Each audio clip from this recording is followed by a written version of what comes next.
Após 4 anos do lançamento da sua segunda temporada, Euphoria finalmente tá de volta para uma terceira parte. A série, que já passou por altos e baixos, teve sua premiere e exibição oficial nos últimos dias, e no evento a gente conseguiu tirar muitas conclusões sobre assuntos comentados há anos. Afinal, de 2022 pra cá, muita coisa aconteceu, então bora recapitular todas as polêmicas em torno dessa terceira temporada de Euphoria. Tem treta de atriz com diretor, de atriz com atriz, tem demissão, tem críticas pesadíssimas em cima do diretor Sam Levinson, então já aproveita, deixa o like que me faz uma grande diferença. Muito prazer, eu sou o João Reuco e eu falo sobre cultura pop e cinema, não só aqui no YouTube, mas diariamente lá nas minhas redes sociais, com temas que às vezes não rendem pra trazer um vídeo pra cá, notícias recentes, lançamentos de filmes, séries, músicas, então não esquece de me seguir, as minhas redes sociais estão na descrição, e se inscreve no canal também, por favor, bora lá. Se tem uma coisa que ninguém pode negar, é de que Euphoria foi um verdadeiro fenômeno cultural. Desde que a primeira temporada foi lançada em 2019, que a estética era um dos tópicos mais comentados sobre a série. Aquelas maquiagens com glitter, os delineados gráficos, as pedrarias no rosto, tudo isso virou a assinatura da série. As trends dominaram as redes sociais, com pessoas do mundo todo reproduzindo não só as maquiagens, mas os looks dos personagens, o estilo de fotografia neon e até os jogos de câmera que tinha em algumas cenas. E essas coisas ajudaram a criar uma identidade visual muito forte e muito característica pra série. Estética que as pessoas batiam o olho e já sabia que era Euphoria. E aqui até entra um ponto interessante de que às vezes eu sinto que Euphoria parecia se apoiar demais na estética e no visual do que na temática e na profundidade dos personagens. Outras séries voltadas pro público jovem adulto, com o porte, audiência e orçamento de Euphoria, costumavam realmente levantar discussões sociais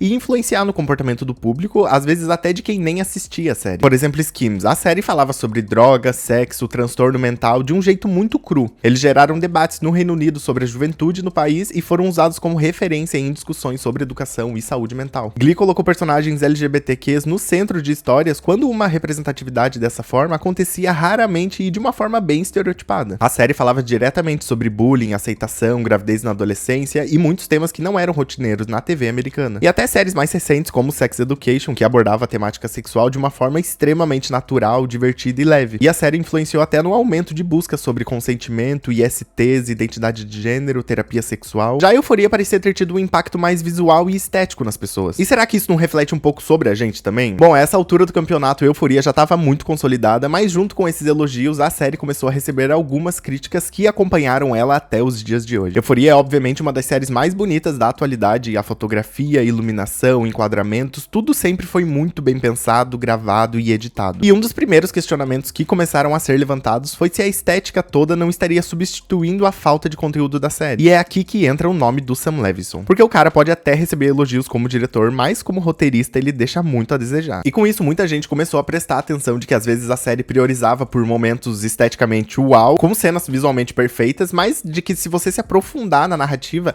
ela não é nem tão impactante assim. Personagens começam com arcos interessantes e depois são esquecidos, conflitos são introduzidos no roteiro e depois não tem consequências nem resoluções, e episódios que parecem estar ali só pra encher linguiça. E essas críticas são um ponto de virada, porque as críticas questionavam a qualidade da série, né? Colocava em xeque ali esse roteiro do Sam Levinson. Quando a gente se aprofunda nas polêmicas em torno de Euphoria, não tem como deixar de citar a forma como a série retrata suas personagens femininas. Em 2022, a atriz Minka Kelly, que interpretou a chefe da Maddie e mãe da criança que ela era babá lá na segunda temporada, contou que recusou fazer uma cena de nudez pra Euphoria. Ela contou que a cena seria a primeira cena que ela gravaria pra Euphoria, então ela tava super desconfortável. E disse que foi até o diretor Sam Levinson pra falar que não tava à vontade e preferia não fazer a cena. E o Sam apenas acatou. A Chloe Cherry relatou que no seu primeiro dia de set, o Sam Levinson também queria fazer uma cena com ela totalmente nua. Porém, a cena foi cortada porque o ator Tyler Chase achou que era demais. A atriz disse que estava confortável no set de filmagem e até relembrou quando ela produzia conteúdo adulto. Mas disse que seria melhor se ela tivesse pelo menos tido mais tempo pra conhecer o seu colega de cena antes de gravar totalmente nua na frente dele. A Sydney Sweeney também passou por uma situação parecida quando ela foi pedir pro Sam Levinson cortar cenas em que ela aparecia de topless. A atriz disse que não achava necessária a cena explícita e pediu pro diretor cortar, o que também foi prontamente atendido, segundo a Sydney. E muitas vezes o contexto da cena também incomoda, né? Muitos são momentos de vulnerabilidade ali das personagens e elas são filmadas de um jeito quase que glamourizado. E esse é um assunto que volta nessa terceira temporada. Algumas pessoas apontaram que, tirando a Rue e a Lexi, todas as personagens mulheres estavam envolvidas com alguma atividade sexual. A Cassie vai estar vendendo conteúdo adulto, inclusive conteúdo esse produzido pela Maddie, aparentemente. A Jules vai estar envolvida com as artes, mas ela vai ter um Sugar Daddy. Não consigo entender qual a necessidade de colocar um Sugar Daddy nesse núcleo. E sobre a Mad, tava circulando boatos de que ela estaria ligada a um clube de strippers. Clube esse de que vai ser ali do núcleo da Rosalía. Sim, mais uma personagem feminina e mais uma personagem feminina envolvida com atividades sexuais. Mas a gente fala da Rosalía daqui a pouco. Das temporadas passadas, a gente também não pode esquecer a Cat, que fazia danças sensuais por videochamada e recebia dinheiro por isso. Ela era tipo uma sugar baby também. E a Faye, a gente sabe pouco sobre ela, além de que ela se mudou pra Califórnia no desejo de ser cantora e atriz. Mas acabou se relacionando com o Custer, que atraiu ela pra uma vida de tráfico sexual e substâncias ilícitas. Então assim, o Sam Levinson aparentemente não sabe escrever arcos dramáticos pra mulheres sem ele sexualizar elas. Ele não consegue explorar essas mulheres no trabalho, estudando, fazendo alguma descoberta, ou até mesmo explorar a sexualidade delas de uma forma interessante. Uma que teve até um desenvolvimento ali meio de descoberta da sexualidade foi a Rue, protagonista interpretada pela Zendaya. E é aí que a gente entende o porquê. Porque eu tenho certeza que a Zendaya não ia deixar o Sam Levinson fazer isso com a personagem dela. Afinal, a Zendaya é uma das produtoras executivas de Euphoria. Ou pelo menos era, né? Porque algumas pessoas repararam que o nome da atriz não tá acreditado como produtora dessa terceira temporada. O que levantou já a suspeita em algumas pessoas, mas também muito esperada por outras. Porque a Zendaya e o Sam Levinson parecem não ter a mesma relação que eles tinham há muito tempo atrás. A relação da atriz com o diretor era de muita proximidade ali durante as filmagens da primeira temporada. Os dois eram até chamados de unha em carne. O Sam Levinson já disse que a Rue é baseada nas experiências pessoais dele mesmo. Então são tópicos íntimos da vida dele que ele confiou na atuação da Zendaya. E a atriz, por sua vez, também disse que considerava o diretor muito inspirador e ela também sempre tratou tanto a personagem quanto a série com muito carinho. Os dois eram tão próximos que até trabalhar juntos em Malcolm e Mary eles trabalharam. Então parecia que eles estavam muito alinhados criativamente, tanto que na segunda temporada a Zendaya passa a ser produtora executiva de Euphoria. A atuação da atriz lhe garantiu 2 Emmys de melhor atriz em série de drama e ela se tornou a atriz mais jovem a vencer 2 vezes nessa categoria. Seu salário para a terceira temporada de Euphoria foi de $1 milhão, colocando ela no patamar de Nicole Kidman, Reese Witherspoon e o elenco de Friends, que lucrava $1 milhão por episódio na temporada final. Tudo parecia bem até que em 2023 o Sam Levinson começou a focar sua atenção para The Idol, o que travou diretamente a produção da terceira temporada de Euphoria. Olha só, isso lá em 2023. E essa dedicação toda do diretor com The Idol teria frustrado a Zendaya, que, assim como o resto do elenco, estava esperando ali os roteiros da terceira temporada. A atriz teria ficado tão irritada que exigiu uma reunião com os chefões da HBO para cobrar do porquê eles liberaram o Sam para fazer outra série, enquanto Euphoria corria risco. Irritação essa que só teria aumentado após a Rolling Stone publicar um artigo alegando que, sob a direção do Sam Levinson, membros da produção de The Idol pediram demissão após estouro no orçamento e ambiente de trabalho tóxico. E assim, se tem uma coisa que a gente precisa concordar é de que a Zendaya é tipo a Beyoncé do cinema e das séries.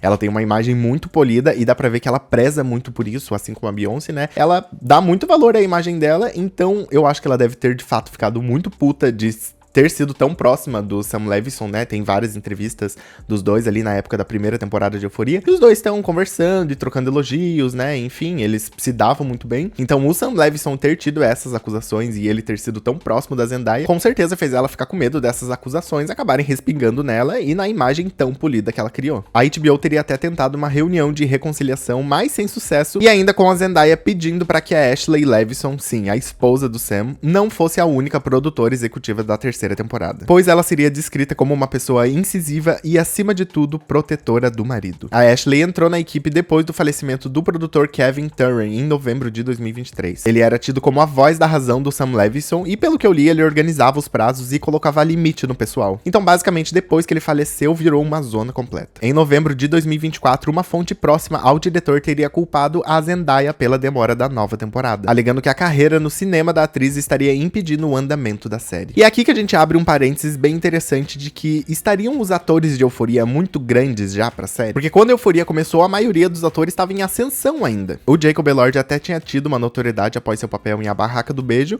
mas Euphoria foi o primeiro papel sério dele. A Hunter Schafer fez sua estreia como atriz em Euphoria, assim como a Barbie Ferreira. E se for pensar, depois da Zendaya, a Sydney Sweeney é a que tinha carreira com mais trabalhos. Ela tinha feito Objetos Cortantes, Everything Sucks, The Handmaid's Tale, mas óbvio que depois de Euphoria tudo mudou. A atriz fez diversos filmes em que ela ela é a protagonista, fez terror, fez comédia romântica, uma pontinha no vencedor do Oscar Era Uma Vez em Hollywood. O Jacob Elord, por sua vez, também é uma pessoa que já saturou a imagem, acho que em Hollywood, de tanto filme que esse cara tá aparecendo. Ele interpretou Elvis Presley em Priscilla, fez Saltburn, mais recente O Morro dos Ventos Uivantes, e nesse último Oscar ele estava indicado como ator coadjuvante pelo seu papel em Frankenstein. Então Euphoria começou com um ator que tinha feito 2 comédias românticas ridículas da Netflix e agora tava voltando como um indicado ao Oscar. Mas enfim, voltando pra Zendaya e pro Sam Levinson. A atriz respondeu àquela fonte dizendo que havia filmado os filmes Duna Parte 2 e Challengers em 2022, afirmando que o atraso não se devia por conta da sua agenda, não. E tudo só colabora pra essa briga eterna, porque na premiere da 3ª temporada que aconteceu esse mês, o nome dos dois voltaram pras manchetes após a Zendaya ter supostamente evitado a presença do diretor. Os dois até se encontraram no tapete vermelho, mas parece que a atriz não quis tirar uma foto com ele e meteu o pé. E eu confesso que eu dei muita risada assistindo esse vídeo. Agora, além do Sam Levinson, se tem uma pessoa que eu tenho certeza que a Zendaya não tava nem um pouco a fim de encontrar, é a Sydney Sweeney. As duas nunca pareceram tão próximas, nem suas personagens eram na série, mas parecia que elas tinham uma boa relação. Durante as filmagens da 3ª temporada, surgiram boatos de que a Zendaya não teria ficado feliz com as interações entre sua colega de elenco Sydney Sweeney e o ator Tom Holland, que agora provavelmente já é marido da Zendaya, mas foi na época que ele foi visitar o set. A fonte disse que a interação entre os dois parecia no mínimo desnecessária, já que as duas atrizes não se davam bem e se evitavam ativamente. E a minha teoria, e a de muita gente também, é de que a Zendaya não gosta da Sydney Sweeney desde 2021, quando a Sydney teria curtido um post falando que o Tom Holland era super gato, entre outros tweets sobre o ator que foram curtidos por ela. E o motivo dessa animosidade entre elas ficaria mais evidente e um pouco mais crível também no ano passado, quando o posicionamento político de Sydney Sweeney ficou bem mais exposto pro público. A atriz foi encontrada na lista de pessoas associadas ao Partido Republicano, o mesmo que o do presidente Donald Trump, e ela também se envolveu naquela polêmica dos jeans, que a propaganda foi acusada de propagar mensagens de supremacia branca. Propaganda que também foi elogiada pelo Trump, inclusive. Enquanto do outro lado, a Zendaya sempre foi uma voz crítica e contrária do ditador Donald Trump. A atriz teria ficado chateada com os posicionamentos de Sydney Sweeney e teria se recusado a participar das entrevistas de divulgação da 3ª temporada de Euphoria. As notícias disseram que é pouco provável que a gente vá ver as duas lado a lado nessa divulgação, porque a Zendaya simplesmente não quer ficar do lado da Sydney Sweeney no tapete vermelho. Porque pelo que eu li, a Zendaya tem medo de ela ficar do lado ali da Sydney Sweeney seja interpretado como um pedido de desculpas, como um tá tudo bem, como se ela tivesse de boas com os posicionamentos da Sydney Sweeney, o que não seria verdade. Então, novamente, a Zendaya aqui prezando pela sua imagem, né, de uma forma impecável. E tudo ficou mais nítido, obviamente, nessa bendita premiere que rendeu muitos assuntos pra gente. Num vídeo gravado, é possível ver a Zendaya indo em direção da Hunter e abraçando ela, no que ela vira e pelo menos parece que até rola ali uma troca de olhar com a Sydney, mas sem qualquer interação entre elas. Pelo menos não dá pra ver no vídeo. E assim, não querer se associar a Sydney Sweeney hoje em dia não precisa nem de muitas explicações, né? Então tá tudo certo. Em setembro do ano passado, após apresentar uma categoria no Emmy Awards e ir até as afterparties da premiação, uma fonte disse ao The Sun que a atriz teria se sentido excluída e de que todos no Emmy eram muito conscientes, o que foi estranho pra ela. Mas esse climão todo no set, no elenco, na produção, obviamente custariam algumas baixas. Após fazer sua estreia na atuação nas 2 primeiras temporadas de Euphoria, a atriz Barbie Ferreira anunciou que não iria retornar para uma nova parte da série. O que confundiu muita gente, afinal ela era uma das protagonistas da primeira temporada, mas também já tinha tido seu núcleo extremamente reduzido na segunda parte. No podcast Collider Ladies Night, ela comentou sobre sua saída na série, dizendo que na segunda temporada a Cat já não parecia mais a mesma personagem, então parecia que todos sabiam que não havia mais o que acrescentar. Mas a Barbie disse que essa decisão havia sido em comum acordo, mesmo com inúmeros boatos dizendo que a relação entre a atriz e o Sam Levinson também não era das melhores. Outra perda que obviamente não tem ligação com os bastidores da série foi a morte do Angus Cloud em 2023. O ator interpretava o Fesco, amigo e traficante da Rue, que depois teve um interesse romântico entre ele e Alexi, que provavelmente seria desenvolvido nessa nova temporada. E o Fesco também se tornou quase que um protetor deles ali, né? Principalmente com a Rue. Na premiere desse mês, o Sam Levinson disse que perder o Angus foi muito difícil pra produção, que ele amava o ator e lutou muito pra manter a sobriedade dele. No discurso, ele também citou o produtor Kevin Turney, que eu comentei mais cedo, e o ator Eric Dane, que faleceu em fevereiro desse ano após complicações da doença de Ella. O Sam Levinson lembrou que havia dito pro Eric Dane que não precisava se preocupar em retornar pro set após ser diagnosticado com a doença, mas o Eric disse que queria fazer mesmo assim, e o ator chegou a gravar algumas cenas antes de falecer. Outra baixa que a gente teve pra essa 3ª temporada foi a do Labrinth, cantor e compositor que trabalhou nas icônicas músicas de Euphoria nas 2 primeiras temporadas. Músicas essas que ajudaram na consolidação da identidade da série. Mês passado, o cantor anunciou o afastamento da indústria com um post dizendo: "Cansei dessa indústria, foda-se a Colômbia, foda-se Euphoria, estou fora, obrigado, boa noite." Ao ser questionado sobre a publicação de Labrinth, o Sam Levinson disse que não sabia o porquê o Labyrinth não fazia mais parte da equipe, mas que ele era um colaborador incrível e alguém que construiu a base do som de Euphoria. Bom, se nem o diretor da série sabe, né, quem somos nós para saber? O Labyrinth então fez um novo post dizendo que pessoas mentiam confortavelmente na indústria e ainda se diziam honestas. Então por isso ele decidiu remover todas as músicas que estão na série. O cantor finalizou dizendo que saiu porque quando ele trabalha pra alguém, a visão dessa pessoa é o mais importante pra ele, mas ele não deixa ninguém o tratá-lo que nem merda. E por enquanto é isso, Sam Levinson não disse nada, não sei o que aconteceu entre eles, mas eu tenho certeza que a culpa é do Sam Levinson. O Sam Levinson é culpado de basicamente 90% desses problemas que eu tô falando aqui. Mas por outro lado, essa terceira temporada também vai trazer algumas adesões ao elenco. A primeira delas é a Rosalia, que eu comentei mais cedo, que teria deixado o Sam Levinson fascinado no set de filmagem. Ao que parece, a personagem da cantora vai ter ligação com a Mad, foram vistas cenas das duas juntas, parece que a Rosalia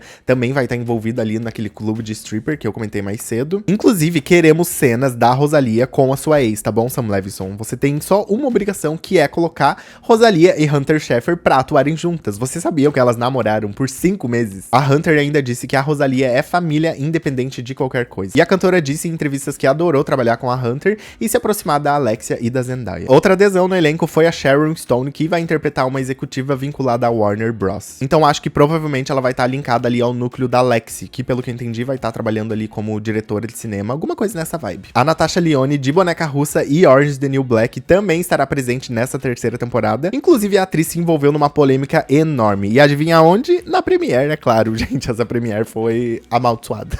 A Natasha foi visto muito louca no tapete vermelho, mas eu achei muito queen, tá? Ela tava com um look super rockstar, eu confesso que amei, mas isso por si só já saiu em vários meios de comunicação. Só porque ela tava bebinha, gente, o que tem? É uma Premiere de Euphoria, não é um evento da ONU. Porém, depois da Premiere, a Natasha pegaria um voo até Nova York pra gravar o programa da Drew Barrymore, mas ela acabou sendo retirada do voo por não obedecer os comissários. Segundo o Page Six, a Natasha não teria respondido ao pedido dos comissários de bordo para que ela fechasse o laptop e colocasse o cinto de segurança durante os preparativos para a decolagem. O avião, que até tinha começado o processo de decolagem, voltou pro lugar e a atriz foi retirada do voo. Depois do incidente, a Natasha veio às suas redes sociais dizendo que tinha tomado um remédio para dormir durante o voo, numa tentativa de descansar pro programa da Drew. A atriz disse que foi detida pelo ICE, aquele serviço maldito e assassino que tá atrás dos imigrantes nos Estados Unidos, e finalizou o post com agradecimentos e uma menção aos funcionários que trabalham na segurança dos aeroportos, porque eles realizaram uma paralisação por falta de salário. Olha que queen. Nunca tive problemas com a Delta ou com a TSA antes. Meu coração está com os trabalhadores da TSA. Peço desculpas a qualquer passageiro que tenha sido afetado por atrasos. E eu amo que as brigas que aconteceram antes já são muito interessantes, mas a Premiere foi uma mina de ouro pra quem produz conteúdo sobre isso. E com isso a pergunta que fica sobre o futuro de Euphoria. Mas antes eu queria pedir pra você deixar um like e um comentário, porque eles fazem realmente uma grande diferença pra mim. Comentem também perguntas, qualquer coisa sobre cinema, música, série, famosos, deixa aí nos comentários que eu ainda quero fazer um vídeo respondendo essas perguntas. Após todas essas brigas, mudanças, adiamentos e tudo mais, o Sam Levinson disse não ter planos para uma quarta temporada de Euphoria. Em entrevista à Variety, no tapete vermelho da estreia, o diretor disse que escreve cada temporada como se fosse a última, acrescentando que não tem planos para um quarto capítulo. O criador também afirmou estar focado em entregar um trabalho sólido na terceira temporada, visando querer terminar da melhor forma possível. Nessa entrevista ele também disse que ainda estava editando os episódios 7 e 8, que estava dando os toques finais para entregar uma temporada incrível. Mas olha, eu não sei se a gente vai assistir essa temporada incrível que o Sam Levinson quer entregar, porque depois das primeiras exibições, a terceira temporada de Euphoria já se encontra com míseros 43% de aprovação pela crítica, o que é uma queda enorme comparada às avaliações das duas primeiras temporadas. Mas apesar de não finalizar da melhor forma possível, sem dúvidas é o melhor momento de terminar uma série que nem precisava de uma segunda temporada. Euphoria se tornou uma série extremamente cara para ser feita, com um elenco que ficou gigante e uma produção cada vez mais complexa. Então essa decisão deve partir muito da ideia de se vale a pena ainda continuar investindo na série. E pro público já ficou a sensação de que a série não é mais a mesma. Toda a estética, enredo, estilo de filmagem, paleta de cor, foi tudo mudado. Se você pegar o pôster da primeira temporada com o pôster da terceira, parecem séries completamente diferentes. Então, de fato, finalizar a Euphoria agora parece a melhor decisão. Não esquece de comentar se você vai assistir essa terceira temporada de Euphoria. Eu tô com bode da série, mas eu confesso que eu vou assistir porque eu amo a Hunter Schafer, eu amo a Zendaya, então tudo que tem elas eu quero assistir. E é uma das poucas oportunidades pra gente ver a Alexia Dummy. Essa mulher é basicamente um fantasma em Hollywood. Me adoece ela não ser uma pessoa mais focada aí nesse meio, mas ela podia fazer pelo menos mais filmes e séries, pelo menos aparecer mais na atuação. Não precisa aparecer no dia a dia, mas aparece pelo menos um pouco mais na atuação. E é isso, me segue nas minhas redes sociais, o link tá na descrição, curte o vídeo, comenta e se inscreve no canal. Tchau!